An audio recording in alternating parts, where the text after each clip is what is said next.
सदाशिवसमारम्भां शङ्कराचार्यमध्यमाम् अस्मदाचार्यपर्यन्तां वन्दे गुरुपरम्पराम्।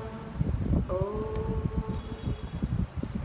16వ అధ్యాయం 1వ మంత్రం 1వ శ్లోకం. శ్రీభగవానువాచ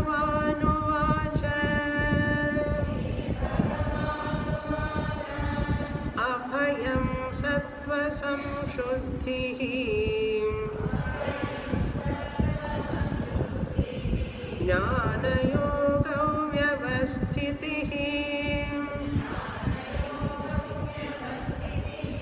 దానం దమశ్చ యజ్ఞశ్చ స్వాధ్యాయస్తప ఆర్జవం.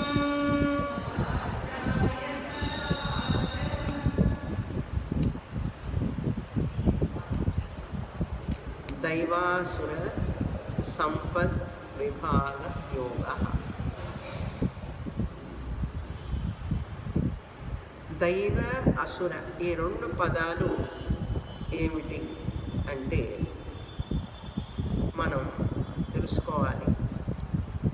దైవ ప్రాప్తిని పొందడానికి మనకు సహాయపడేటటువంటి గుణాలు ఏవైతే ఉన్నాయో అవి దైవీ సంపత్ అంటారు. దైవ గుణాలు అంటే దైవ ప్రాప్తికి, దైవ ప్రాప్తి అంటే మోక్ష ప్రాప్తి, దేవుణ్ణి పొందడానికి కావలసినటువంటి గుణాలు, సహాయపడేటటువంటి గుణాలు ఏవైతే ఉన్నాయో అవి దైవీ సంపత్ అని పేరు. అసుర అంటే ఏమిటి? ఆసురి, అసుర సంబంధమైనది ఆసురి అని అర్థం. అసుర సంబంధి ఆసురి.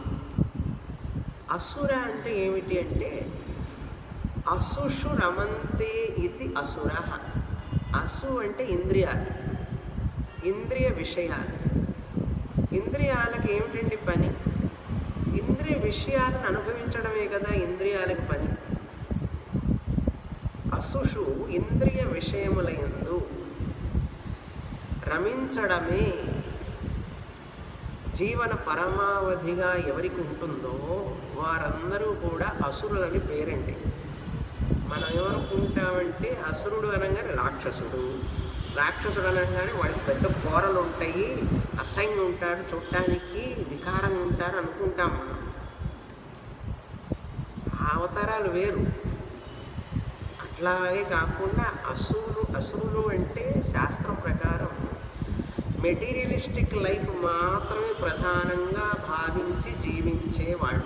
అర్థకామాలే, ధర్మము వద్దు, మోక్షము వద్దు. ధర్మం ఎందుకండి? మనకి ఏమన్నా అన్నం పెడుతుందా ఏమిటి ధర్మం అంటాడు. అబద్ధం పలకవద్దురా అంటే అబద్ధం మాట్లాడకపోతే ఎట్లని జీవిస్తాం అంటాడు. అంటే అది నెసెసరీ ఈవిల్ అంటున్నారు. పైగా అది చెడు అని తెలుసు, చాలా అవసరమైనటువంటి చెడుట అది. నెసెసరీ ఈవిల్ అంటే ఏమిటి అర్థం? అబద్ధం చెప్పకపోతే బతకలేమండి అనే మాట ఎట్లొచ్చింది చెప్పండి మీరే. విన్నామా లేదా? చాలామంది అంటుంటే వింటున్నావా లేదా? అరే అబద్ధం చెప్పకపోతే బతకలేమండి అంటాడు. అంటే ఏమిటి? మాకు ధర్మం వద్దు అని అర్థం, అంతే కదా. కానీ ఏం కావాలి? ధనం కావాలి, భోగం కావాలి. ఇలా ఎవరైతే ఆలోచిస్తారో వాళ్ళందరూ అసురులేనండి. ఈ లెక్కన చూస్తే ఎంతమంది అసురులు ఉన్నారండి? ఇప్పుడు చాలామంది అసురులే ఉన్నారు. కనుక అటువంటి అసురులకి ధర్మము వద్దు, మోక్షము వద్దు, అర్థకామాలే మాకు కావాలి. ధనం సంపాదన, ఆ సంపాదించిన ధనాన్ని ఎట్లాగైనా అనుభవించవచ్చు, ఏ విధంగానైనా అనుభవించవచ్చు. న్యాయం, ధర్మం అవసరం లేదు మాకు. మరి ఏం పుణ్యపాపాలు భయం ఉండదా? నీకు ధర్మం లేకపోతే పాపం వస్తుంది కదా అంటే అవన్నీ నేను నమ్మను అంటాడు. అప్పుడు అటువంటి వాళ్ళు అసురులు. వాళ్ళకి దైవ ప్రాప్తి ఉండదు.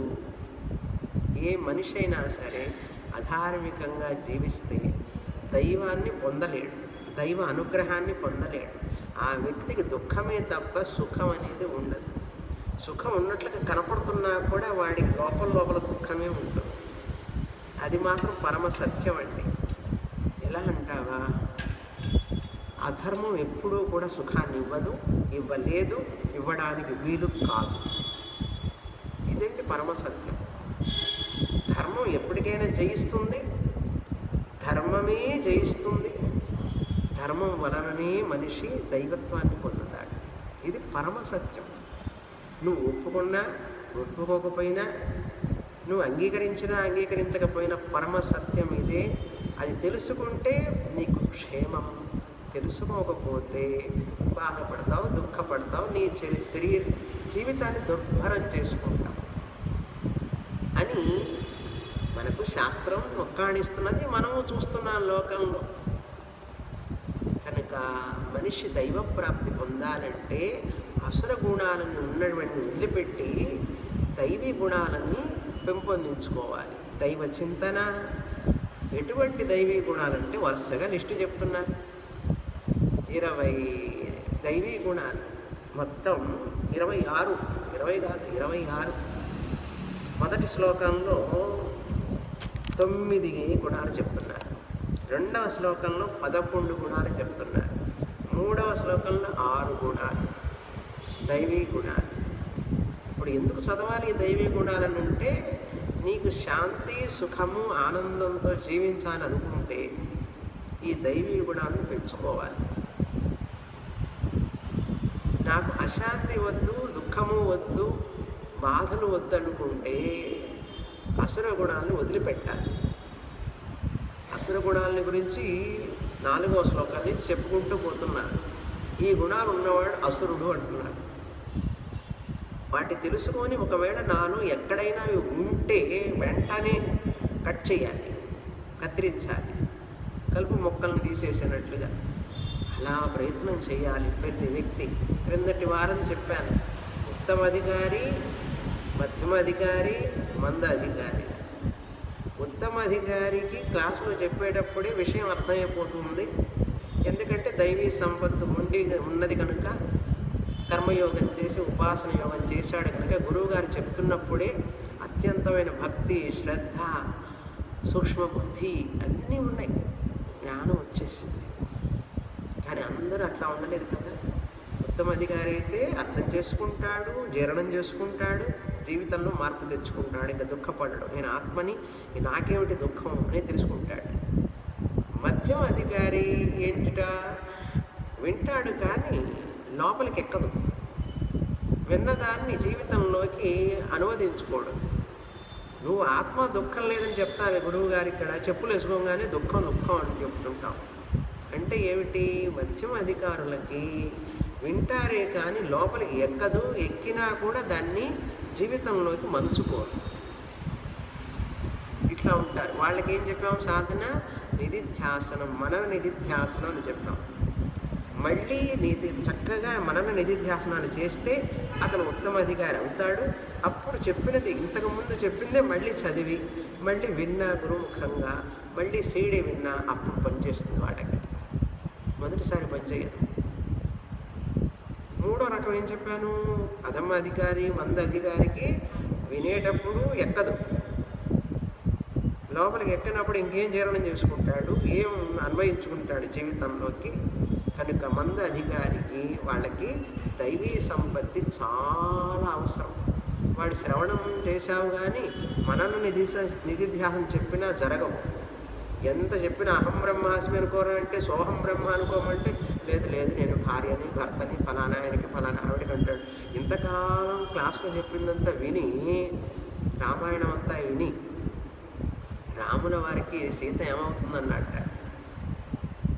రామాయణం అంతా విని వారం రోజులు సప్తాహం అండి, అన్ని సప్తాహాలే కదా చేస్తారు. భాగవత సప్తాహం 7 రోజులు చేస్తారు. అంతా అయిన తర్వాత 7వ రోజు అడుగుతున్నట్ట ఆవిడ, రే రాముడు గారికి సీత ఏమవుతుంది అన్నట్ట. అంటే 7 రోజులు ఏం విన్నావురా అంటే, ఏమో ఆ దేవుడికే తెలియాలి. అట్లాగే మనం కూడా శాస్త్రం వినేటప్పుడు గురువుగారు ఏం చెప్తున్నాడు, నువ్వు శుద్ధ బుద్ధ ముక్త స్వరూపుడివి, నీకు మరణం లేదు, నీకు సంబంధించిన వాళ్ళకు కూడా నిజంగా మరణం లేదు, వాళ్ళు ఎప్పుడూ నశించరు. నువ్వు ఆ శరీరం మనస్సుని నువ్వు అనుకోవద్దు. నువ్వు అనేది ఆత్మస్వరూపం, సత్తు చిత్ అనేది నీ స్వరూపం. నీది కాని దానిని నువ్వు అనుకుంటున్నావు, అందువలనే నీకు దుఃఖం. శాస్త్రం చెప్తుంది ఈ శరీరం మనస్సు నువ్వు అనుకోవద్దు అంటున్నది. మనం ఏం చేస్తున్నాం? గురువుగారు చెప్పేటప్పుడు తలాడిస్తాం, బాగుంది, బాగా చెప్తారు, అబ్బా మీరేనండి బాగా చెప్పేది అంటారు. పైగా పొగడతలు, గురువు గారికి చాలా టైటిల్స్ బిరుదులు ఇచ్చి, కానీ జీవితంలోకి అన్వయించుకునేటప్పటికీ కష్టం వచ్చినప్పుడు, శరీరానికి సంబంధించినటువంటి బాధలు వచ్చినప్పుడు, శరీరానికి మన శరీరానికి వస్తాయి, మనకు సంబంధించిన వాళ్ళకి వస్తాయి, ఇవన్నీ వచ్చినప్పుడు అలా మునకలైపోతాం, కకావికలైపోతాం. కకావికలు అంటే తెలుసు కదా, ఇక్కడ ఏం చెప్పామా, నోట్సా, భగవద్గీతవా, నా జాయతే మ్రియతే వా కదాచిత్, క్యాంపులో చెప్పినవి, క్లాసులో చెప్పినవి అన్నీ ఉఫ్ కాకి ఎగిరిపోయినట్టు ఎగిరిపోతాయి. పైగా చెప్పుకోవడం మాత్రం, నేను 5 సంవత్సరాల నుంచి స్వామిని గారి దగ్గరికి వెళ్తున్నాను, 7 సంవత్సరాలు, మిమ్మల్ని ఎవరిని అంటలేదు, మామూలుగా జనం చెప్పకుండా, నేను 7 సంవత్సరాల నుంచి వెళుతున్నాను, 10 సంవత్సరాల నుంచి చదువుతున్నాను. ఎన్ని సంవత్సరాలు చదివినా కూడా ఆత్మవిద్య వలన వచ్చినటువంటి ప్రయోజనం నీకు కలిగిందా లేదా, అది ముఖ్యం. ఎందుకు చదువుతున్నాం మనం? ఎటువంటి కష్ట సమయమైనా దుఃఖ సమయమైనా కూడా అది నన్ను ఏమీ చెయ్యలేదు, నన్ను అంటదు, నాకు సంబంధం లేదు. ఎందుకంటే శరీరము నేను కాదు, మనస్సు నేను కాదు. ఇది నేను కానప్పుడు దీనికి సంబంధించిన వ్యాధి, జర, మరణ ఇవన్నీ నావి ఎట్లవుతాయి? కనుక ఇవన్నీ శరీరానికి సంబంధించినవి, మనస్సు సంబంధించినవి అని చెప్పి తెలుసుకోలేకపోతున్నాడు. కారణం ఏంటంటే యోగ్యత రాలే. ఇంకా ఎందుకు రాలే అంటే కర్మయోగం, ఉపాసన యోగం బాగా చెయ్యలే. ఎందుకు చెయ్యలే అంటే దైవీ సంపత్తు సఫిషియెంట్గా సరిపోయినంత లేదు, లోడ్ తక్కువగా ఉంది, బండి నడవడంలే, వెనక్కి లాగుతున్నది, అజ్ఞానంలోకి సంసారంలోకి లాగుతున్నది. ఏదైనా కష్టం వచ్చినప్పుడు, దుఃఖం వచ్చినప్పుడు ఇంకా నిద్ర ఉండదు, ఆహారం తీసుకోడు మనిషి. అది అనాత్మలో జరిగినటువంటి ఒక విషయాన్ని సత్యంగా భావించి, అదే సత్యంగా భావించి అనుకోవడంలో ఎంత భ్రమలో ఉన్నాడు మనిషి. లేకపోతే ఈ ప్రపంచం అంతా ఎట్లా జరుగుతుందండి? మాయ అంత పవర్ఫుల్. లేకపోతే ఈ జగన్ నాటకం అంతా జరుగుతుందా? అందరూ నాటకంలో చేరేవాళ్లే కానీ నాటకాన్ని చూసేవాడేవాడు జ్ఞాని తప్ప. జ్ఞాని మాత్రమే ఈ జగత్తంతా కూడా నాటకంగా చూస్తాడు. తన శరీరానికి సంబంధించిన వాళ్ళని అన్నీ కూడా ఇది ఒక నాటకం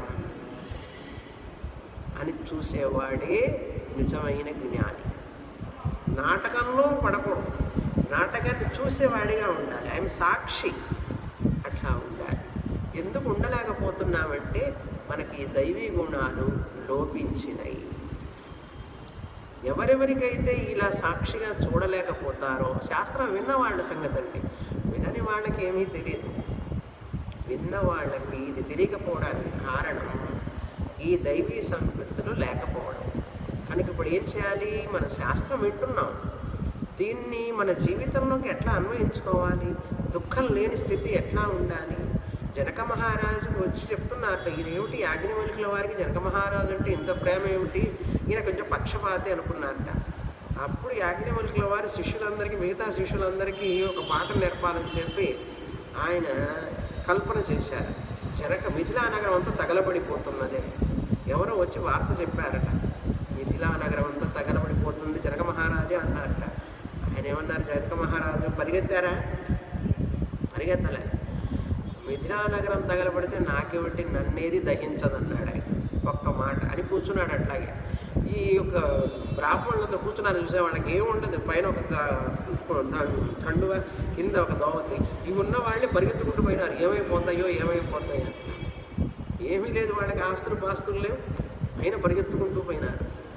అంటే అక్కడికి పోయి చూస్తే ఏమీ లేవు, మంటలు లేవు, ఏమీ లేవు. అప్పుడు తెలిసింది వాళ్ళకి ఆహా, జనక మహారాజు ఇంత రాజ్యం ఉండి, ఇన్ని భోగాలుండి, ఇంత పొజిషన్స్ ఉన్న ఈయన కదలకుండా కూర్చున్నాడు, ఎంత వైరాగ్యం వీరికి. మనకు ఏమీ లేవు, అన్నీ వదిలిపెట్టుకున్నాము. ఇట్లాంటి మనం పరిగెత్తుకుంటూ వెళ్ళామే ఉన్నటువంటి 2-3 వస్తువుల్ని రక్షించుకోవడం కోసం. ఇంత అభిమానం మనకి అనుకొని అప్పుడు జనక మహారాజు అంటే ఎందుకు యాజ్ఞవల్కుల వారికి ఇంత ప్రేమ అని అర్థమైంది వాడికి. అర్థమైందా? అట్లా ఉండాలి శిష్యుడు అంటే. క్లాసుకు వచ్చి కూర్చున్నామంటే ఇంకా ఇల్లు, వాకిలి, బంధాలు, మనుషులు, మమకారాలు అన్నీ మర్చిపోవాలి. ఆ గంట సేపు ఇది సమయం పడుతుంది. ఇది మనకు రావడానికి వెంటనే రాదు, చాలా సమయం పడుతుంది. అందుకనే వచ్చే కష్టాలన్నీ కూడా మనల్ని పరీక్ష చేయడానికే వస్తాయి. నిజంగా వీళ్ళలోకి ఎంత ఎక్కింది వేదాంతం అని టెస్ట్ చేస్తాయి అన్నమాట. కష్టాలన్నీ కూడా మన మంచికే అంటారు. నిజంగా అప్పుడే మనిషి రాటు తెరుతాడు. అంటే మెరుపు వస్తుందన్నమాట మనిషిలో. ఒక వివేకం, ఒక జ్ఞానం వస్తుంది మనిషిలో కష్టాలు వచ్చిన వాళ్ళకి. ఇదేమిటండి అట్లా చెప్తారు, కష్టాలు రమ్మంటారే అంటే నేను చెప్పలేదు. కుంతీదేవి అడిగింది కృష్ణుడిని నేరుగా నోరు తెరిచి, నాకెప్పుడు కష్టాలే ఇవన్నది. మనమే కష్టాలు వస్తే పరిగెత్తుకుపోతాం, పరిగెత్తి కష్టాల నుంచి పరిగెత్తుకుంటూ పోయి ఎక్కడో ఏ స్వామినో లేకపోతే గుడికో ఎక్కడో అక్కడికి పోయి ఆ కష్టం నుంచి బయటపడాలని కోరుకుంటాం. కుంతీదేవి అండి నాకు ఎప్పుడు కష్టాలు ఇవని అడిగింది. ఎవరిని అడుగుతారు అసలు? ఊహించండి. అసలు మన ఊహకు కూడా అడగలేము. కొంచెంసేపు కాసేపు అడుగులే, పర్వాలేదు, కాసేపు కష్టాలు కావాలని అడుగండి. అమ్మమ్మ అట్లా చెప్పకండి స్వామిని, అసలు అలా ఊహించలేము అని అంటాం మనమైతే. కుంతీదేవి నోరు తెరిచి కృష్ణ పరమాత్మని అడిగింది, నాకు కష్టాలే ఇవి ఎప్పుడమ్మా. కృష్ణుడు అడిగాడు, ఎందుకమ్మా అట్లా అడుగుతున్నావంటే, కృష్ణ నాకు కష్టాలు లేకపోతే నేను ఎట్లా గుర్తుంచుకుంటాను అంటే నేను మర్చిపోతాను. అందుకని నాకు కష్టాలు ఉంటేనే నేను ఎప్పుడు గుర్తు చేసుకుంటాను. నిన్ను తలుచుకోవడం కోసమైనా నాకు కష్టాలు ఇవ్వని అడిగింది. ఎంత భక్తితో చూసారా కుంతికి. అదండి భక్తి అంటే. కష్టాలు వచ్చినప్పుడు కూడా భగవంతుడిని అనుమానించకూడదు, భగవంతుడిని నిరాకరించకూడదు, భగవంతుడిని ఇంకా ఎక్కువ భక్తితో ఆదరించాలి. అంతటి శక్తి మనకుంటే అది నిజమైన భక్తి. భగవంతుడిని ప్రశ్నించకూడదు. కష్టాలు వచ్చినప్పుడు నాకెందుకు వచ్చినాయి ఈ కష్టాలు, నాకనే ఎందుకు వచ్చినాయి ఇవన్నీ, నా కోసమే కూర్చున్నాయి ఈ కష్టాలని చెప్పి అడగకూడదు. అది కృష్ణ పరమాత్మదే అన్నాడు. నన్ను శరణు పొంది ఎవరైతే నన్ను భక్తితో చూసుకుంటారో వాళ్ళని నేను యోగక్షేమాలు చూసుకుంటాను. ఏది జరిగినా మంచికే, నువ్వు ఏది చేసినా మంచికే జరుగుతుంది నాకని చెప్పి భగవంతుడి ఆర్డర్ని మనం కదల్చుకోవడం. అది అందుకని ఎంత విన్నప్పటికీ కూడా 16వ అధ్యాయానికి వచ్చాం. Almost it's going to over. 17, 18 అంటే 2 చాప్టర్ భగవద్గీత అయిపోతున్నది. మనకి ఎంత లోపలికి వెళ్ళింది అనేది ముఖ్యం. అర్థమైందా? అందుకనే కృష్ణ పరమాత్మ 15వ అధ్యాయంలో బ్రహ్మ విద్యను పూర్తి చేసినప్పటికీ కూడా పురుషోత్తమ ప్రాప్తి అంటే దైవ ప్రాప్తి, ఆత్మప్రాప్తి, మోక్ష ప్రాప్తిని చెప్పినప్పటికీ కూడా ఎందుకు 16వ అధ్యాయం 17వ అధ్యాయం అంటే ఆయనకి తెలుసు మనుష్యాణం సహస్రేషు, వేల కొలది జనాల్లో ఎవరికో ఈ యొక్క జ్ఞానం ఉత్తమ అధికారులు ఉంటారు, మ్యాక్సిమం మంద అధికారులే. అందరికీ ఇది తేలిక వంటబడ్డారు. కారణం ఏంటంటే దైవీ సంపత్తి లేదు, అది వినాలి. అందుకని చిన్నప్పటి నుంచే దైవ గుణాలు పెంచుకుంటే కొంత వయసు వచ్చేటప్పటికి బాగా వృద్ధి అవుతాయి. మనం ఇప్పుడు మొదలు పెట్టేటప్పటికి అసలు దైవీ సంపత్తి అంటే ఏమిటనేది మొదలు పెట్టేటప్పటికి 40 ఏళ్ళు మనకు, అవి అర్థం చేసుకునేటప్పటికి 50 ఏళ్ళు, అది పాటించేటప్పటికి 60 ఏళ్ళు, అప్పటికి అయిపోతుంది. దాదాపు half of the age is over. ఇప్పుడు కండిషన్ అది. కనుక చాలా ముఖ్యమైనటువంటి అధ్యాయం. జ్ఞాన ప్రాప్తికి, దైవ ప్రాప్తికి మనకు సహకరించేటటువంటి అధ్యాయం. 3 శ్లోకాల్లో 26 దైవీ గుణాలు చెప్తున్నారు. మొదటి శ్లోకం చూసాం క్రిందటి వారం. అభయం, భయం లేకుండా ఉండడం, అభయం అన్నారు. అభయం సత్వ సంశుద్ధి. సత్వ సంశుద్ధి అంటే క్రిందటి వారం చెప్పాను, మనోస్థైర్యం. సత్వ సంశుద్ధి అంటే మనశ్శుద్ధి, మనస్సు శుద్ధంగా ఉంటాం. అంటే వంచన చేసే గుణం ఉండకూడదు. అవతల వాళ్ళని బాధ పెట్టడం, తప్పులు చూడటం, అవతల వాళ్ళని నిందించడం, ఎవరిని కూడా అటువంటిది లేకుండా ఉంటే సత్వ సంశుద్ధి, ప్యూర్ మైండ్ అన్నమాట. చాలా కష్టం, ఇవన్నీ చెప్పడం ఈజీ, ఆచరించడానికి ప్రయత్నించాలి. ఒకవేళ మనల్ని ఆచరించలేకపోతే ఈ తప్పు ఉన్నది అని గ్రహించాలి, కనీసం అదన్నా చేయాలి. నాది పొరపాటే, నాలో ఈ బలహీనత ఉన్నది అని మనం గ్రహించామంటే రికగ్నిషన్ ఈజ్ హాఫ్ సొల్యూషన్. అది గ్రహించామంటే అది పోగొట్టుకోవడానికి మార్గం ఏర్పడుతుంది. అసలు గ్రహించనే లేదనుకోండి మనిషి, అప్పుడు ఎప్పుడు బాగుపడతాడు? కనుక మనలో ఉన్న లోపాలు మనకు తెలుసు, కానీ మనం ఒప్పుకోవాలి. బయట వాళ్ళకి చెప్పడం కోసం కాదు, మనకు మనం ఒప్పుకోవాలి. Yes, this is my weakness, I want to come out. నేను బయటపడాలనుకుంటున్నాను కానీ పడలేకపోతున్నాను అని మనం ఒక్కసారి అనుకున్నామంటే భగవంతుడే మనల్ని బయటపడేస్తాడు. అందుకని మనం ఒక వేలును అవతల వాళ్ళకి చూపించేటప్పుడు మనకు 3 వేలు మన వైపు చూపిస్తున్నాయి. వాళ్ళలో ఇది లేదు, ఈ గుణం లేదు, ఆ గుణం లేదు, ఇది లేదు, అది లేదు అనేటప్పటికీ నీలో ఎన్ని లేవో నీకు తెలుసా అని అడుగుతున్నాయి 3 వేళ్ళు. పట్టించుకోం కదా. ఎప్పుడు అవతల వాడి మీద వేలు చూపించేటప్పుడు వాడు పరదోషం అన్నమాట. ఎప్పుడు అంటే ఏంటి? మనసు శుద్ధి లేదు అని అర్థం, అంతే కదండి. దైవీ సంపత్తి లేనట్లే కదా. ఈర్ష్య, అసూయ, కోపం, తాపం. కనుక మనం ఎంత శుద్ధతతో ఉన్నాం మనస్సు అని క్వశ్చన్ చేసుకోవాలి. అసలు శుద్ధి అంటే ఏదో తెలుసుకుంటే కదా శుద్ధంగా ఉండగలుగుతాం. కనుక సత్వ సంశుద్ధి, తర్వాత జ్ఞాన యోగ వ్యవస్థితి. అంటే ఏం చెప్పాను? శ్రవణ మనన నిధిధ్యాసనం.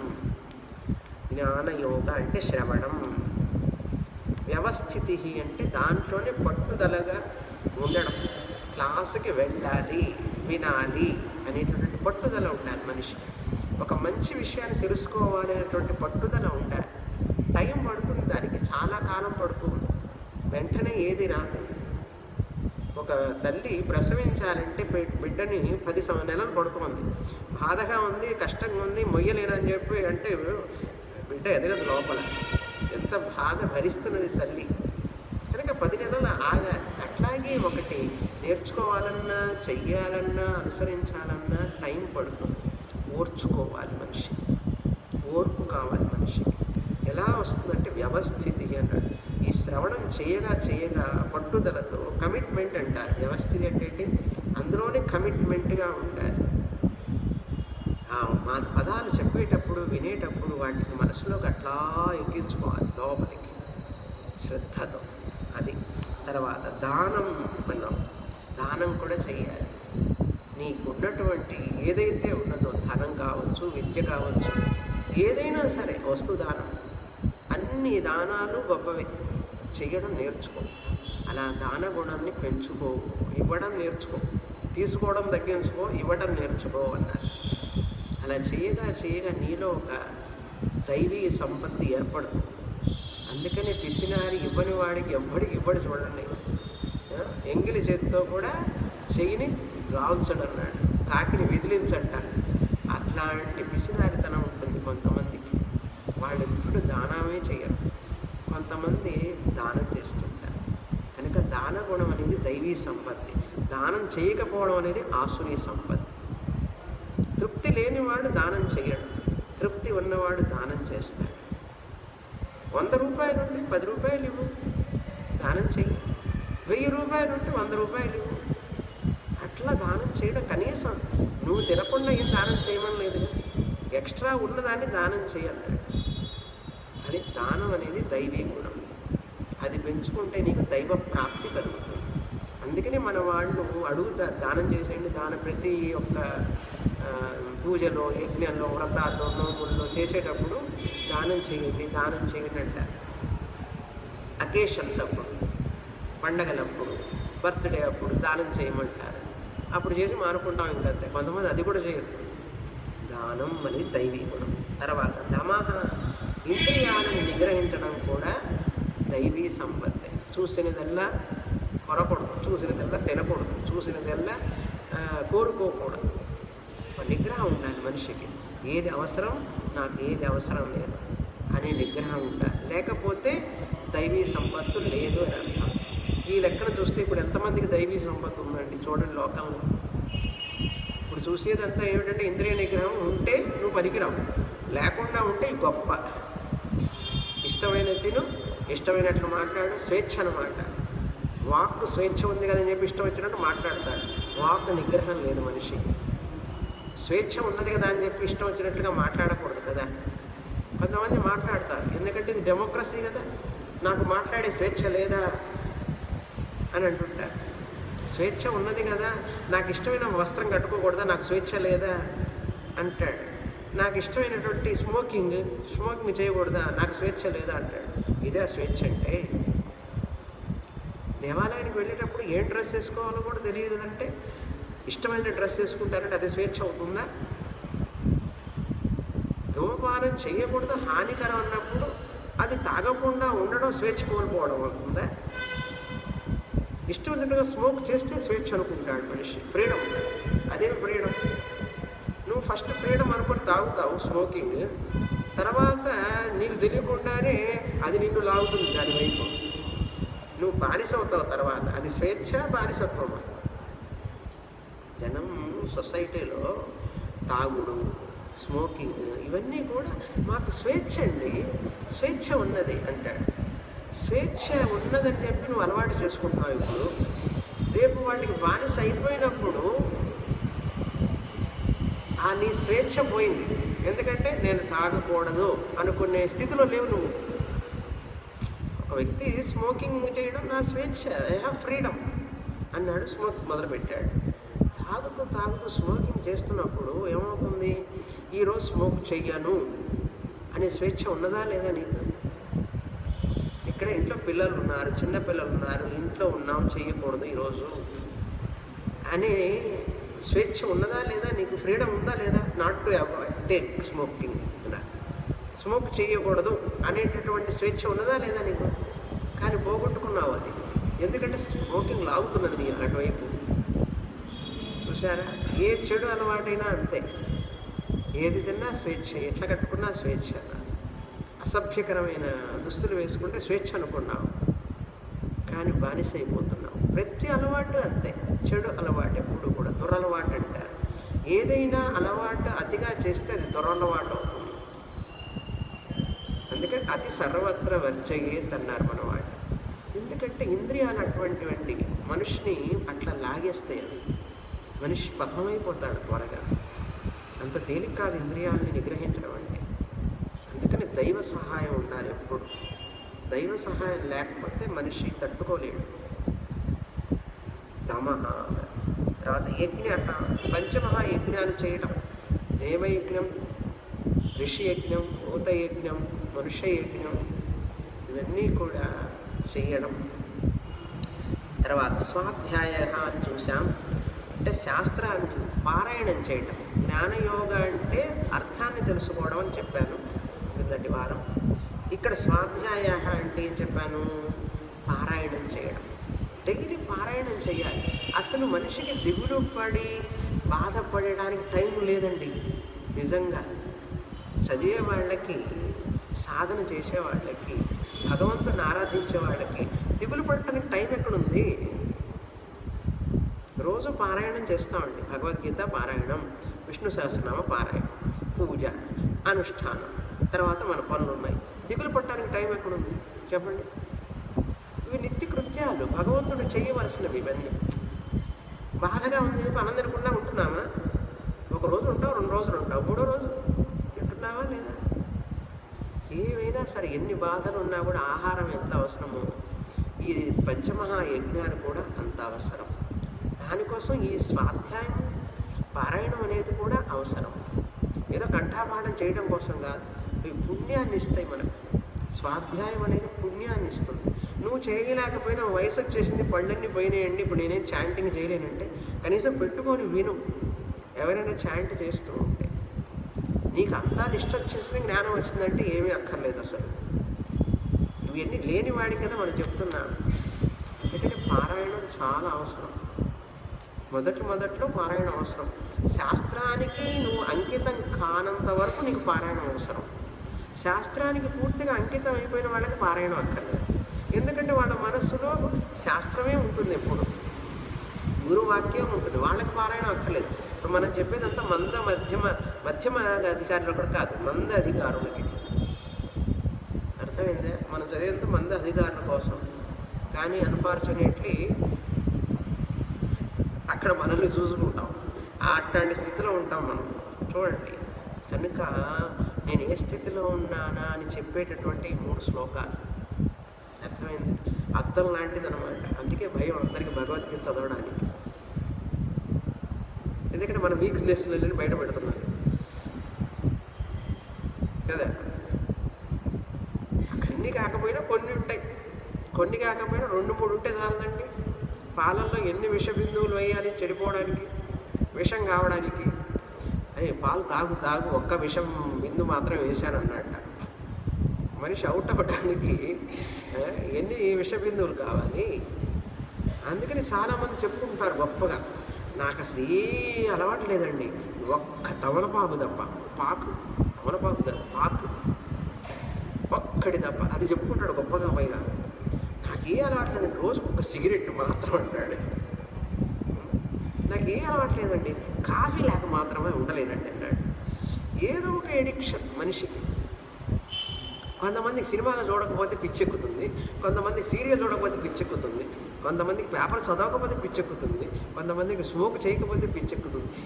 ఇది చేయకపోతే పిచ్చెక్కుతుంది అన్నాడు అనుకోండి ఎవడైనా సరే, అది ఎడిక్షన్ అని అర్థం.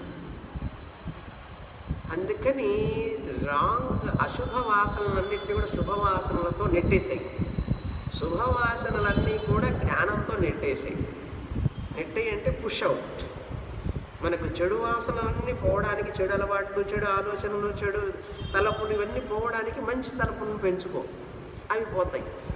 మంచి వచ్చిన తర్వాత వాటితో పాటు జ్ఞానానికి వచ్చేసాయి. శాస్త్రానికి జ్ఞానాన్ని పొందిన తర్వాత ఈ మంచి వాసనలు కూడా అవసరం లేదు మనకి. ఎందుకంటే అవన్నీ మిథ్య, అనాత్మ. ఆ స్థితికి వెళ్ళాలి, లేకపోతే దాన్ని పట్టుకొని గుర్తుంటాం. అందుకని కఠోపనిషత్తులో మహాభారతంలో ఏం చెప్పారు? తేజధర్మం అధర్మంచ, పుణ్య పాపాలన్నిటికీ అతీతంగా వెళ్ళిపోవాలి మనిషి. పాపం చేయకుండా ఉండడానికి పుణ్యకార్యాలు చేయి, పుణ్యాన్ని కూడా దాటి వెళ్ళాలి. అన్యత్ర ధర్మాత్ అన్యత్ర అధర్మాత్ అన్నారు కఠోపనిషత్తులు. ఆత్మ అనేది పుణ్య పాపాలకు అతీతమైనది కనుక నువ్వు పాపాలు దాటి పుణ్యం చెయ్యి. పుణ్యంలో నుంచి కూడా దాటాలి, ఎందుకంటే పుణ్యం వస్తే మళ్ళీ అదొక బంధం, గోల్డెన్ చైన్. కనుక దైవీ సంపత్తు కూడా జ్ఞానం వచ్చే వరకు దాన్ని పెట్టుకోవాలి. జ్ఞానం వచ్చిన తర్వాత అవి భూషణాలు అయిపోతాయి, ఆర్నమెంట్స్, న్యాచురల్. అవి వచ్చే వరకు మనం డెలిబరేట్గా పెంచుకోవాలి, కష్టపడాలి. చెట్టు ఎదిగేటప్పుడే కదా కలుపు మొక్కలని తీస్తాం. చెట్టు పెద్దది అయిపోయిన తర్వాత కలుపు మొక్కలు ఉంటే ఏమీ కాదు, దాన్ని ఏం చేయలేము కూడా, దాని జోలికి రావు. అదేవిధంగా జ్ఞాని ఆయన జోలికి అవన్నీ రావు, అసలు ఆసురీ సంపత్తి రానే రాదు. అంత స్పాంటేనియస్గా దైవీ సంపత్తిలోనే ఉంటాడు. ఉండబట్టే జ్ఞానం వస్తుంది వాళ్ళకి, లేకపోతే పెట్టొస్తుంది. తర్వాత ఆర్జవం, తపస్సు, ఆస్టెరిటీ, తపస్సు చేయడం. శరీరాన్ని కష్టపెట్టాలి, పని చేయించాలి, రోజు నియమాలు పాటించాలి. అలా పాటించడమే తపస్సు అంటారు. ఆ తపస్సు చేయడం వలన మనిషికి ఒక డిసిప్లిన్ ఏర్పడుతుంది. దానివలన దైవీ సంపత్తి, తపస్సు వలన మనిషి దైవ ప్రాప్తిని పొందుతాడు. అందుకని లేజినెస్ ఉండకూడదు, కష్టపడడం నేర్చుకోవాలి. కష్టపడి సుఖపడచ్చు, సుఖపడి కష్టపడలేడు మనిషి. ఇంతవరకు. తర్వాత ఆర్జవం, చివరిది. ఆర్జవం అంటే స్ట్రైట్ ఫార్వర్డ్నెస్ అంటారు. మనస్సు, ఆలోచన, మాట, పని ఒకే విధంగా ఉండాలి. చెప్పేది ఒకటి, చేసేది ఒకటి ఉండకూడదు. చెప్పేది ఒకటి, చేసేది ఒకటిగా ఉండకూడదు. చేసేది ఒకటి, ఆలోచన ఒకటిగా ఉండకూడదు. మనస్సేకం వచస్యేకం కర్మణి ఏకం మహాత్మనః. వచసి అన్యత్ కర్మణి అన్యత్ మనసి అన్యత్ దురాత్మనః. ఇవి ఇవన్నీ తేలికని చెప్పం మనం, కష్టమే. అయినా కూడా వర్త్ టు ప్రాక్టీస్. చేయకపోతే ఏమవుతుందంటే తర్వాత నువ్వే దుఃఖపడతావు, చేస్తే ఏమవుతుందంటే తర్వాత నువ్వే సుఖపడతావు. కష్టపడి సుఖపడచ్చు అంటే ఈ ప్రాక్టీస్ చేసేటప్పుడు కష్టం ఉంటుంది, కానీ ఇవి కృష్ణ పరమాత్మ చెప్పాడు కనుక నేను చేస్తాను కష్టం అయినప్పటికీ. ఎందుకు? తర్వాత నాకు సుఖం వస్తుంది, శాంతి కలుగుతుంది, ఆనందం, ఎప్పుడు సంతోషంగానే ఉంటాను. ఏది వచ్చినా పోయినా నాకేం సంబంధం ఉండదు, అట్లా ఉండగలుగుతాం ఇట్లా కనుక అభ్యాసం చేస్తే. తర్వాత శ్లోకం, 2వ శ్లోకం చదువుతాం. అహింసా సత్యమక్రోధః త్యాగః శాంతిరపైశునం దయా భూతేష్వలో లుప్త్వం మార్దవం హీరచాపలం.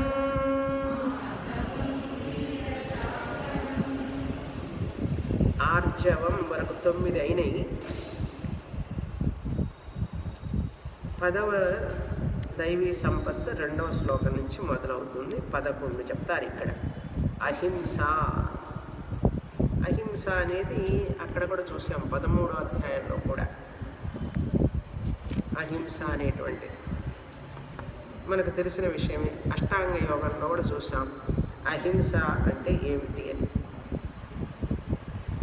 హింస చెయ్యకుండా ఉండడం, ఇతరులను బాధించకుండా ఉండడం, ఏ ప్రాణిని కూడా బాధించకుండా ఉండడం. ప్రాణినాం పీడ వర్జనం అంటే ప్రాణులకి ఎటువంటి బాధ కలిగించకూడదు. మాట ద్వారా కానీ, చేతల ద్వారా కానీ, ఈవెన్ ఆలోచనల ద్వారా కూడా హింసించకూడదు. ఆలోచన ద్వారా కూడా అవతల వాళ్ళని ఏదన్నా వాడికి కష్టం వస్తే బాగా జరిగింది, బాగా వాడికి శాస్తి జరిగింది అన్నావంటే ఏమిటి? మానసికంగా వాడు నువ్వు హింసిస్తున్నట్లే కదా. వాడికి కష్టం అయితే నీకు ఆనందమా? నీకు హింస అనేది లాస్ట్ రిసార్ట్. సామ దాన భేద దండ. సన్యాసి అయిన వాడు అస్సలు హింసించకూడదు. అందుకనే సన్యాసి అయిన వాళ్ళు చెట్లని, ఆకుల్ని గిల్లడం కానీ, పూలు గిల్లడం కానీ చెయ్యరు. పూలు కూడా కొయ్యకూడదు సన్యాసి లెక్క ప్రకారం. అది కూడా హింస కిందికి వస్తుంది. అందుకని చాలా స్ట్రిక్ట్ అనమాట. ఎవరిని కూడా ఎప్పుడు కూడా దూషించకూడదు, అది హింస కిందికి వస్తుంది. ఎవరి గురించి తప్పు మాట్లాడకూడదు, అది హింస కిందికి వస్తుంది. ఎంత కష్టమో చూసారా? సన్యాసే కాదు, ప్రతి మనిషి కూడా. గృహస్థుడికి గృహస్థాశ్రమంలో కొంచెం గృహస్థ కర్మలు చేసేటప్పుడు హింస ఏర్పడుతుంది. పంచశూన గృహస్థస్య పంచయజ్ఞేన వినశ్యతి అన్నారు. అంటే మనం చిమ్మేటప్పుడు, స్టవ్ వెలిగించేటప్పుడు కొన్ని జీవరాశులు చచ్చిపోతుంటాయి. అదంతా హింస కిందకే వస్తుంది. వాటి కోసం ఆ పాపం పోవాలంటే గృహస్థుడు ఏం చేయాలి? పంచమహాయజ్ఞాలు చేయాలి. అవి చేస్తే ఈ పాపం పోతుంది. అంత కరెక్ట్గా ఉంటారు. సామ దాన భేద దండ. ముందు సామం, దానం, భేదం ద్వారా ట్రై చేయి, హింసించకెవ్వరు. లాస్ట్ రిసార్ట్, అది కూడా క్షత్రియుడికి మాత్రమే చెప్పారు. హింస పర్మిటెడ్ ఓన్లీ ఫర్ క్షత్రియ, ధర్మరక్షణ కోసం. అంతేగాని ఎవరు పడితే వాళ్ళు ఇష్టం వచ్చినట్లుగా మనిషిని హింసించకూడదు. టెర్రరిస్టులు చేసేదంతా హింసే కదా. చంపేస్తారు అందరినీ. వాళ్ళు మనిషిని చూశాడంటే చంపేస్తారు. వాళ్ళు ఏ మతం వాడినైనా సరే వేరే మతాన్ని వాళ్ళు ఒప్పుకోలేరు. అంత హింస చేస్తుంటారు. సైనికులందరినీ చంపుతుంటారు. ఊరికినే అంత హింస అన్నమాట. కనుక ఎప్పుడైనా ఒకటి గుర్తుపెట్టుకోవాలి, మనం ఏదైతే ఇస్తామో ప్రపంచానికి, అదే ప్రపంచం మనకిస్తుంది. What you give to the world, world gives it same thing back to you. మంచిని ఇస్తే నువ్వు మంచిని పొందుతావు, చెడు ఇస్తే చెడునే పొందుతావు. దుఃఖాన్ని ఇచ్చావనుకో ఇతరులకి, దుఃఖాన్నే పొందుతావు. ఎప్పుడైనా ఎక్కడైనా ఎవరికైనా దుఃఖాన్ని కనుక మనం ఇస్తే మనం దుఃఖాన్ని పొందుతాం. అందుకని లేనా దేనా బ్యాంక్ తెలుసా? ఫస్ట్ లేనా, ముందు అందులో నువ్వు డిపాజిట్ చేసుకోవాలి. దేనా ఫస్ట్ వాళ్ళకి ఇవ్వాలి, తర్వాత లేనా తీసుకోవాలి. Whole world is like A bank. ప్రపంచం అంతా ఒక బ్యాంకుతో సమానం అండి. మనం మంచిగా మాట్లాడితే మంచిగానే జరుగుతుంది, చెడుగా అలా మాట్లాడితే చెడే వస్తుంది మనకి. అందుకని ఇతరులలో ఉన్నటువంటి మంచి గుణాలు వినే ఉంటే మనకు మంచితనం వస్తుంది. వాళ్ళల్లో చెడు, వాళ్ళల్లో తప్పులు, వాళ్ళల్లో దోషాలు చూస్తూ ఉంటే అదే ఆలోచిస్తుంది మనస్సు, అదే ఆలోచిస్తుంది. ఒక పువ్వును పట్టుకుంటే ఆ వాసనే వస్తుంది, చెయ్యి కూడా ఆ పువ్వును వదిలిపెట్టిన తర్వాత కూడా. అదేవిధంగా మన మనస్సు కూడా ఆ దుష్ట గుణాలున్న వ్యక్తుల గురించి ఆలోచిస్తే ఆ వాసనని మనకు పట్టుకుంటాయి. ఎందుకంటే దైవ చింతన లేని వాళ్ళని, మనుషులను, ధనమే ప్రధానంగా ఉన్నవాళ్ళని, అందరినీ దూషించే వ్యక్తులని దగ్గర చేరనివ్వకూడదు. ఎందుకంటే వాళ్ళని అవన్నీ మనకు వచ్చేస్తాయి, మన ప్రయత్నం లేకుండానే వచ్చేస్తాయి. సాంగత్య బలం. అందుకని దుర్జన సాంగత్యం చేయలేకూడదు. ఎవరు దుర్జనులంటే దైవచింత లేని, విషయ భోగాలు, ధనము ఇదే ప్రధానంగా ఉన్న వ్యక్తి.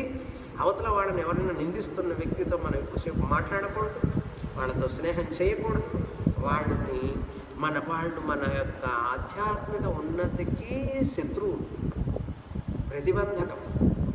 అందుకని చాలా జాగ్రత్తగా ఉండాలి. హింస లేకపోతే మనసులోకి వచ్చేస్తుంది మనిషికి.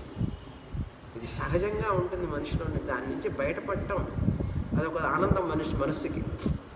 అవతల వాడిని ఏదైనా తిట్టేటప్పుడు ఆహా బాగా తిట్టాను కదా అంటాడు. రేపు నీకు వస్తుంది అది చివరికి, ఎక్కడికి పోదు. ఒక్కటి గుర్తుపెట్టుకోవాలండి మనం. ఏం చెప్పాను? వరల్డ్ బ్యాంక్ లాంటి. నువ్వు ఏమిస్తావో అదే నీ దగ్గరికి వస్తుంది. అందుకని భగవంతుడా ఇప్పటి వరకు ఏదైనా చేసి ఉంటే నన్ను క్షమించు, ఇంక నుంచి చేయకుండా చెప్పలేసుకోవాలన్నమాట. ఇది ఎక్కడికి పోదు. మనం చేసిన పనులు ఎక్కడికి పోవు, మనల్ని వెంటాడి మన దగ్గరికే వస్తాయి. ఎప్పుడు చేసామో తెలియదు మనకు. తెలిసి చేసినా తెలియక చేసినా తప్పు తప్పే. నిప్పు తెలిసి పట్టుకున్నా తెలియక పట్టుకున్నా కాలుతుంది. ఈ సంగతి తెలుసు కదా మనకు. కనుక ఇదన్నీ వినాలంటేనే భయం జనాలకి, చాలామందికి. అమ్మో క్లాసు వద్దండి నెక్స్ట్ అంటారు. ఎప్పుడు వింటావు, ఎప్పుడు ధైర్యంతో విని బయటపడతావు వీటన్నిటి నుంచి. అందుకని ధైర్యం కావాలి. శాస్త్రం వినడానికే ధైర్యం కావాలి మనిషికి. ఆహా ఇంతటి గొప్ప శాస్త్రాన్ని వింటున్నానని సంతోషించాల్సింది పోయి బక్కున ఉండకూడదు లోపల. ఆహా ఇటువంటి లోపాలన్నీ నాలో ఉన్నవన్నీ బయటికి కక్కిస్తున్నది శాస్త్రం అని చెప్పి ఆనందంగా విని నేర్చుకొని త్వరగా పరిగెత్తాలి ఆధ్యాత్మిక మార్గంలో. అట్లా ఉండాలి మనిషి. అది తీవ్ర మోక్షతో అంటే. అర్థమైందా? కష్టంగానే ఉంటుందండి.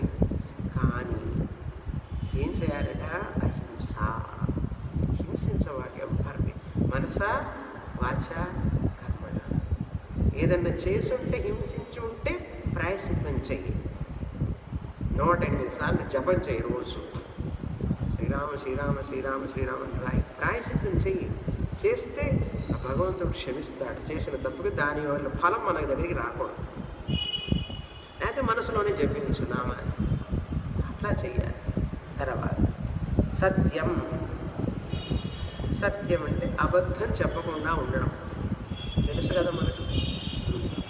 ప్రియం కానటువంటి దాన్ని సత్యమైనప్పటికీ కూడా అవతలకి చెప్పకూడదు. అవతల వాళ్ళని బాధించేటటువంటి సత్యాన్ని చెప్పకూడదు.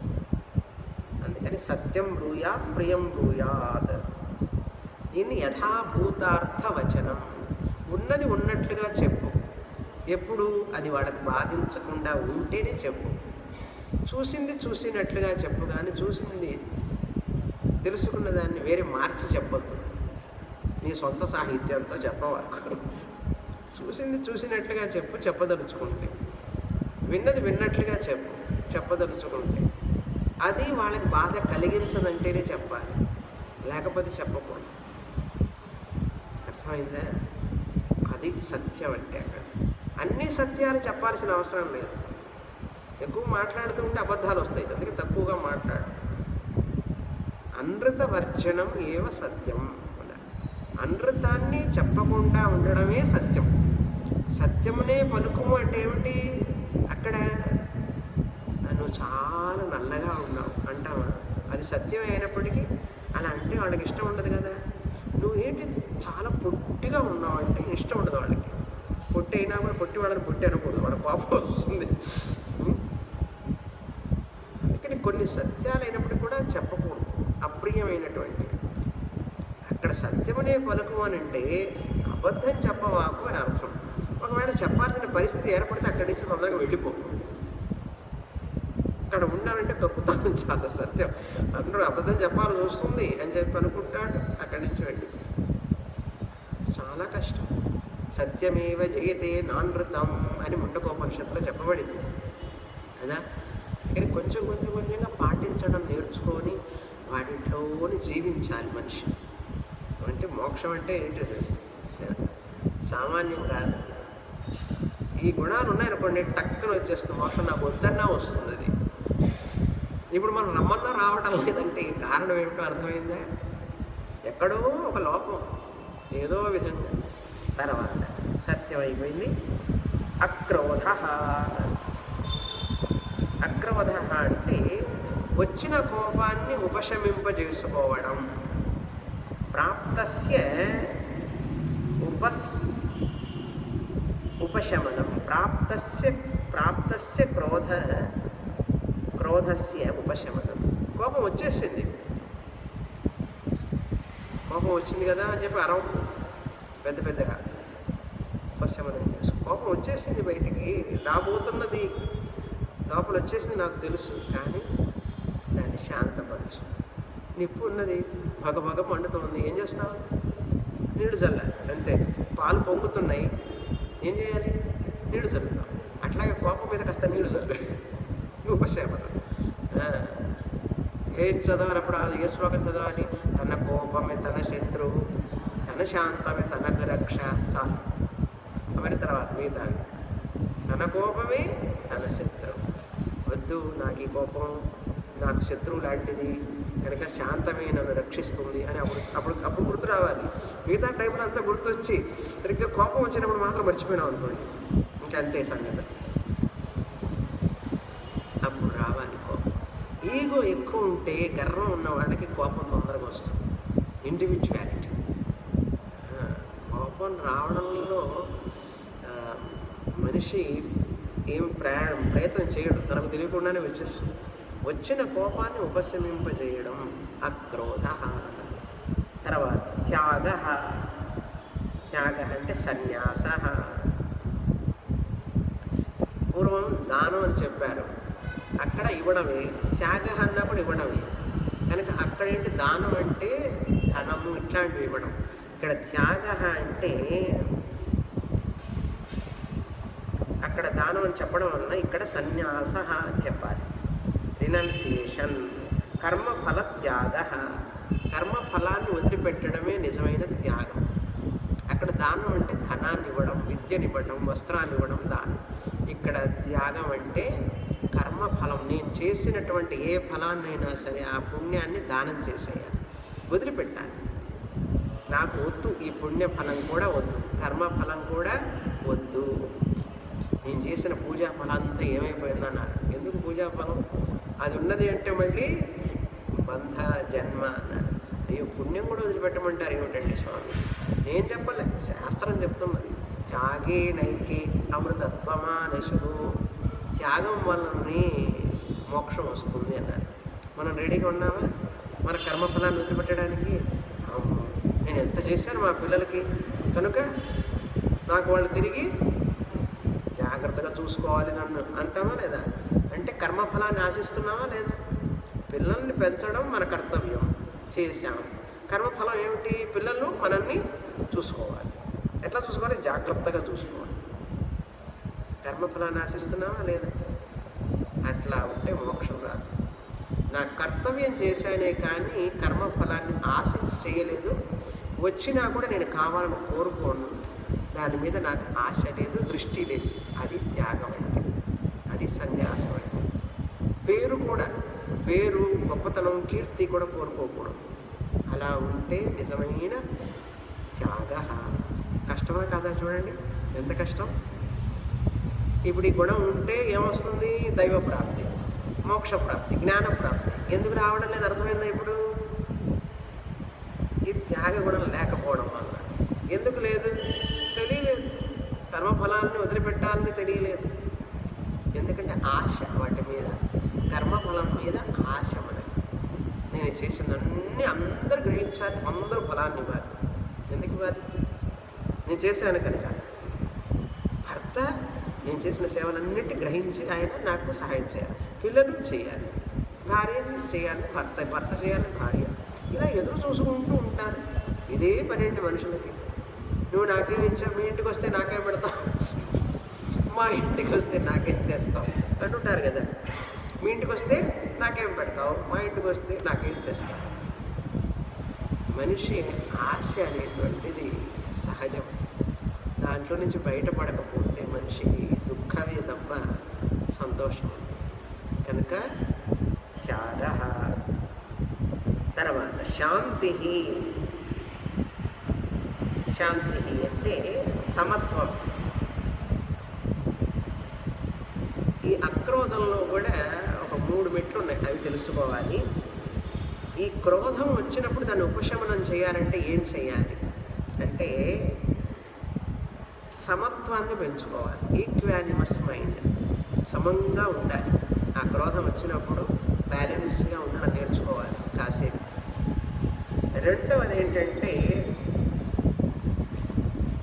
సూక్ష్మత్వం ఉండాలి. మనసు సూక్ష్మంగా ఉండాలి. అవతల వాళ్ళకి నా కోపం వల్ల ఏదన్నా బాధ కలుగుతుందేమో, కష్టం వస్తుందేమో అని కొంచెం సూక్ష్మంగా ఆలోచించడం నేర్చుకుంటే ఆ క్రోధాన్ని ఉపశమనం చేసుకోవచ్చు. కోపం వల్ల ఎప్పుడూ కూడా నష్టమే కానీ లాభం ఉండదు. కోపం అనేది అసుర గుణం, వస్తున్నది మనిషికి, కానీ దాన్ని ఉపశమనం చేసుకోవాలి. సూక్ష్మత్వం కావాలి. ఇలా నేను వ్యక్తం చేస్తే వాళ్ళు ఎంత బాధపడతారో అని సూక్ష్మత ఉండాలి, సటిల్టీ. అది తర్వాత సావధానత్వం. సావధానంగా ఉండాలి. అంటే తాను ఇప్పుడు కోపం వచ్చింది నాకు, దీన్ని నేను ఇష్టం వచ్చినట్టుగా వ్యక్తం చేయకూడదు, నిగ్రహంగా ఉండడం, సావధానంగా అటెంటివ్గా ఉండాలి. వచ్చిన కోపాన్ని సాక్షిగా చూడటం నేర్చుకోవాలి, అంతేగాని కోపిష్టిగా ఉండకూడదు. ఉత్తమ క్షణకోపస్యాత్ మధ్యమే ఘటికాద్వయం అధమే రాత్రి దినం, ఒక దినం. అండ్ పాపిష్టే మరణాంతక అంటారు. కోపం అనేది కొంతమందికి, ఉత్తముల వాళ్ళకి కోపం ఒక క్షణం ఉంటుందిట, పోతుంది, తర్వాత వెంటనే మర్చిపోతారు, కోపం మామూలుగా అయిపోతారు. ఉత్తమ క్షణకోపస్య మధ్యమే ఘటికాద్వయం. మీడియోకర్ పీపుల్కి ఏమో 1.5 గంటల సేపు ఉంటుందిట, 1.5 గంటలు 2 గంటలు ఉంటుంది ఘటికాద్వయం. అధమే అహోరాత్రం, రాత్రి పగలు ఒక రోజంతా ఉంటుంది, 24 గంటలు ఉంటుంది అధములకి. పాపిష్టులకి ఏంటంటే మరణాంతక, జీవితాంతం ఉంటుంది, మరణించే వరకు ఉంటుంది వాళ్ళ కోపం. ఇంకా జీవితంలో నేను క్షమించనుగా, నా గడప తప్పవాకు, మా ఇంట్లోకి రావాకు, ఇంకంతే లైఫ్ లాంగ్ ఉంటుంది అన్నమాట. వాళ్ళు పాపిష్టులండి. అట్లా ఉండేవాళ్ళు. కోపం వచ్చినా కూడా వెంటనే మనిషిని క్షమించడం నేర్చుకోవాలి. క్షమాగుణం ఉండాలి. చాలా కష్టం, వెరీ వెరీ డిఫికల్ట్. కోపం వచ్చిందంటే ఇంకంతే, వాళ్ళు ఇంకా మారను కూడా మారరు. ఎవరు చెప్పినా సరే ముక్కు మీదే ఉంటుంది కోపం ఉంటారు. ఎట్లా ఉంటుంది ముక్కు మీద అంటే, ఇక్కడ కూర్చుంటుంది కోపం వచ్చి ముక్కు మీద. నువ్వు అంటే కోపం, అంటే కోపం. ఎవరికి నష్టం? నీకే నష్టం, ఎవరికి నష్టం కాదు. రాక్షసులందరూ, అసురులందరూ కోపిష్ఠులండి. కనుక మన కోపం మనకు శత్రువు అని తెలుసుకొని జాగ్రత్తగా ఉండాలని చెప్పారు. కనుక శాంతి అనేది కోపం లేకుండా ఉండడమే శాంతి. అంతఃకరణస్య శాంతి, శాంతిగా ఉండాలి మనస్సు. శమం అని అర్థం. శాంతి అంటే మనస్సుని ఎటువంటి చెడు ఆలోచనలకి వెళ్ళనివ్వకూడదు. ఇప్పుడు సైకిల్ తొక్కుతూ ఉంటేనే కదా వెళుతుంది, తొక్కలేదనుకోండి వెళ్ళదు. మనం కూడా ఆలోచనల్ని ఇంకా ఇంకా నరిష్ చేయకూడదు, వాటితోనే వెళ్ళకూడదు. అక్కడికక్కడే వాటిని కట్ చేసేయాలన్నమాట. శాంతి అంటే మనోనిగ్రహం అని అర్థం. అంతఃకరణస్య మనోనిగ్రహం అంటే కామ్నెస్, ప్రశాంతంగా ఉండడం. తర్వాత అపైశునం. అపైశునం అంటే అవతల వాళ్ళ గురించి దూషించడం, ఇష్టం వచ్చినట్టు మాట్లాడటం, నోటికి వచ్చినట్లు మాట్లాడటం అవతల వాళ్ళ గురించి. ఇంట్లో వాళ్ళైనా బయట వాళ్ళైనా సరే నోరు తెరిస్తే అందరి గురించి చెడుగానే మాట్లాడతాడు. ఒక్క మాట కూడా అవతల వాళ్ళ గురించి మంచిగా మాట్లాడడం మనిషి. పైశునం అంటారు అది. అలా లేకుండా ఉండడం ఆ పైశునం, దైవీ గుణం. ఎవ్వరి గురించి ఒక్క మూడో వ్యక్తి గురించి మాట్లాడు. ఇద్దరు మాట్లాడుతున్నారంటే నీ సంగతి నాకు చెప్పు, నా సంగతి నీకు చెప్తా. మూడో వ్యక్తి సంగతి ఎందుకు? మనకు అదిదా జ్యూస్గా ఉంటుంది, చాలా జ్యూసీగా ఉంటుంది. ఏమైంది చెప్పు అని మళ్ళీ మరీ అడుగుతాం. దాన్ని పైశునం అంటారు.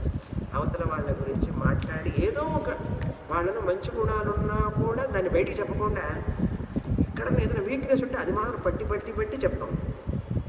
అలా చెప్పామనుకోండి, దాన్ని ఏమంటారు? పైశునం అంటారు. అవి లేకుండా ఉంటే ఆ పైశునం, దైవీ గుణం. కష్టమా కాదు? కష్టం అనుకుంటే కష్టం, కష్టం కాదనుకుంటే కష్టం కాదు. అలా ప్రాక్టీస్ చేయడం ఈజీగా. ఎందుకు చెప్పాలి? ఇప్పుడు నా గురించి ఎవరైనా ఇష్టం వచ్చినట్టుగా మాట్లాడితే నేను ఇష్టపడతాను పడను కదా. అప్పుడు నేను ఎందుకు మాట్లాడాలి? అది తెలుసు స్వామిని గారు, అది మాకు తెలుసు, కానీ నోరు ఊరుకోదే. నోరు ఊరుకోదు. దానికి ఎంత తొందర తెలుసా? లోపల ప్రెషర్. అది చెప్పేసామంటే, కక్కేసామంటే అవతల వాళ్ళ గురించి ఏదో ఒకటి చెప్పామంటే అది ఆనందం, లోపల ఆనందమే. కానీ నువ్వు ఆధ్యాత్మికంగా పతనమైపోతున్నావు అంటుంది శాస్త్రం. తర్వాత దయా భూతేషు. భూతేషు దయా, అన్ని జీవరాశులయందు దయ కలిగి ఉండటం. కృప ఉండాలి. అన్నిటి మీద జాలి పడడం ఉండాలి, జాలి గుణం ఉండాలి. అయ్యో పాపం అనే గుణం ఉండాలి మనిషికి. ఆ కృపా గుణం లేకపోతే ఇంకా నీకు ఆ రాయికి రప్పకి ఏమిటి తేడా? కనుక అవతల వాళ్ళ స్టాండ్ ఆన్ దేర్ అదర్స్.